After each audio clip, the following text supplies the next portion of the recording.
Hey guys, and welcome back to this channel. In this video I'll be showing you guys how you can zoom in on Discord, and to do that you are going to go to user settings.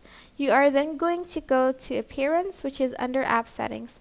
Scroll down until you find zoom level. I have mine on 100. You're going to just put it on 125 and it's going to zoom in. You can also change the default zoom level with Control plus or minus and resets to the default zoom, which is central, like Control 0, not central, sorry, Control 0. So if you don't want to do this, there is an easier way to do it with shortcuts. For instance, I'm going to go back to 100, press escape, and press Control plus on my keyboard to zoom in, and Control minus to zoom out, and Control 0 to go back to its normal setting, like so.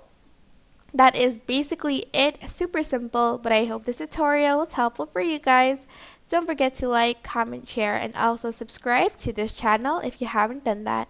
If you have any questions, just leave it in the comment section down below and I will try my best to answer them all. Thank you so much for watching. Bye!